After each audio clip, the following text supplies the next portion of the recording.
പ്രതിപക്ഷം തന്നെ ഇല്ലാതായിക്കൊണ്ടിരിക്കുന്ന ഒരു സംസ്ഥാനമായി മാറിയിരിക്കുന്നു മഹാരാഷ്ട്ര എന്നുള്ളത് ഉറപ്പിക്കുന്ന തരത്തിലുള്ള ഒരു വമ്പൻ വിജയം ഇപ്പോൾ BJP വീണ്ടും സ്വന്തമാക്കിയിരിക്കുകയാണ്. അതായത് ഇതൊരു ഉജ്ജ്വല വിജയമെന്ന് തന്നെ പറയേണ്ടി വരും. മഹാരാഷ്ട്രയിൽ ആണ് BJP ഈ ഒരു വിജയം നേടിയിരിക്കുന്നത്. സംസ്ഥാന സഹകരണ യൂണിയനിൽ BJP ആധിപത്യം ആയിരിക്കുന്നു. അതായത് മഹാരാഷ്ട്ര സംസ്ഥാന സഹകരണ യൂണിയൻ തെരഞ്ഞെടുപ്പിൽ മികച്ച വിജയമാണ് BJP നേടിയിരിക്കുന്നത്. മഹാരാഷ്ട്ര സംസ്ഥാന സഹകരണ യൂണിയനിൽ BJP ആധിപത്യം പുലർത്തുകയും പ്രവീൺ ദരേക്കറിന് ഒറ്റയ്ക്ക് അധികാരം ലഭിക്കുന്ന തരത്തിലോട്ടും കാര്യങ്ങൾ മാറിയിരിക്കുന്നു. BJP ദരേക്കർ പാനൽ 19 സീറ്റുകളാണ് നേടിയത്. അതായത് 21 സീറ്റുകളിൽ 19 സീറ്റുകളും തൂത്തുവാരി എന്ന് തന്നെ പറയേണ്ടി വരും. ഈ തെരഞ്ഞെടുപ്പിൽ 9 ഡയറക്ടർമാരെയാണ് എതിരില്ലാതെ തെരഞ്ഞെടുത്തിരിക്കുന്നത്. തെരഞ്ഞെടുപ്പിലെ ഈ ഒരു വിജയം കൊണ്ട് തന്നെ സംസ്ഥാന സഹകരണ യൂണിയനിൽ BJP പതാകകൾ ഉയരുകയായിരുന്നു. വിശദമായി പറയുകയാണെങ്കിൽ മഹാരാഷ്ട്ര സംസ്ഥാന സഹകരണ യൂണിയൻ തെരഞ്ഞെടുപ്പിൽ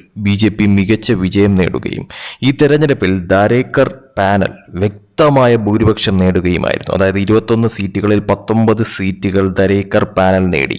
2 സീറ്റുകൾ മാത്രമേ പ്രതിപക്ഷത്തിന് ലഭിച്ചുള്ളൂ എന്നുള്ളതാണ് ഏറ്റവും ഹൈലൈറ്റ് ആയിട്ട് കാണേണ്ട കാര്യം. 2 സീറ്റുകൾ മാത്രമേ പ്രതിപക്ഷ പാർട്ടിക്ക് ലഭിച്ചുള്ളൂ.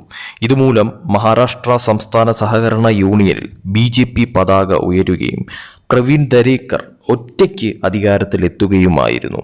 ഈ തെരഞ്ഞെടുപ്പിന്റെ റിസൾട്ടിൽ ദരേക്കർ പാനൽ മുന്നിലായിരുന്നു. തെരഞ്ഞെടുപ്പിൽ 21 സീറ്റുകളിൽ 19 സീറ്റുകളും BJP പാനൽ നേടിയതോടുകൂടി തന്നെ പ്രതിപക്ഷം നിഷ്പ്രഭമാവുകയായിരുന്നു. 2 സീറ്റിൽ ഒതുങ്ങുകയായിരുന്നു. അവിടെ 21 ഡയറക്ടർ സീറ്റുകളിൽ 9 എണ്ണവും എതിരില്ലാതെ തിരഞ്ഞെടുക്കപ്പെട്ടു.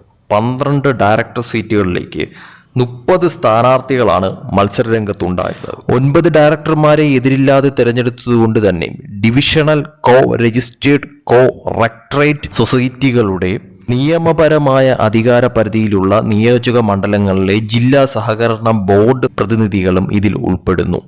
ജില്ലാ സഹകരണ ബോർഡ് നിയോജക മണ്ഡലങ്ങളുടെ ഡിവിഷൻ തിരിച്ചുള്ള നില ഇപ്രകാരമാണ്. മുംബൈ ഡിവിഷനിൽ നിന്നുള്ള BJP MLA പ്രവീൺ ദാരേക്കർ, പൂനെ ഡിവിഷനിൽ നിന്നുള്ള ഹിരാമൻ സത്കർ, കൊങ്കൺ ഡിവിഷനിൽ നിന്നുള്ള അരുൺ പൻസാരെ, ഛത്രപതി സംഭാജി നഗർ ഡിവിഷനിൽ നിന്നുള്ള ഗുലാബ് റാവു മഗർ എന്നിവരാണ് 4 ഡയറക്ടർമാരിൽ ഉൾപ്പെടുന്നത്. സംസ്ഥാനതല ഫെഡറൽ സ്ഥാപന മണ്ഡലത്തിൽ നിന്നുള്ള പ്രകാശ് ദാരേക്കർ, പട്ടികജാതി പട്ടികവർഗ മണ്ഡലത്തിൽ നിന്നുള്ള വിഷ്ണു കുംബ്രെ, നാടോടി വിമോചിത ജാതി ഗോത്ര പ്രത്യേക പിന്നാക്ക വിഭാഗത്തിൽ നിന്നുള്ള അനിൽ ഗജാരെ, ജയശ്രീ പജ്ജാൽ, ദീപശ്രീ നളവാഡെ എന്നിവരാണ് വനിതാ പ്രതിനിധികളിൽ 5 ഡയറക്ടർമാർ.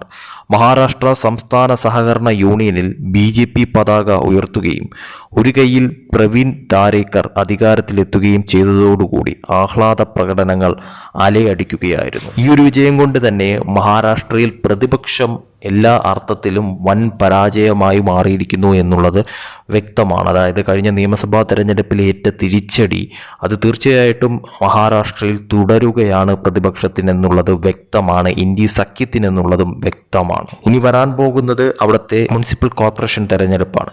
ആ തെരഞ്ഞെടുപ്പിലും നിലവിലത്തെ സാഹചര്യത്തിൽ വലിയ തോതിലുള്ള ഒരു തിരിച്ചടി ഇന്ത്യ സഖ്യത്തിന് ലഭിക്കുമെന്ന് തന്നെയാണ് പല റിപ്പോർട്ടുകളും സൂചിപ്പിക്കുന്നത്. BJP തൂത്തുവാരുന്ന ഒരു തെരഞ്ഞെടുപ്പായിട്ട് മുനിസിപ്പൽ തെരഞ്ഞെടുപ്പ് മാറുന്ന തരത്തിലോട്ട് കാര്യം മാറിക്കഴിഞ്ഞാൽ തീർച്ചയായിട്ടും അവിടെ MVA എന്ന് പറയുന്ന സഖ്യം തന്നെ പൂർണ്ണമായും ഇല്ലാതാവുന്ന തരത്തിലോട്ട് കാര്യങ്ങൾ മാറുമെന്നുള്ളതും വ്യക്തമാണ്.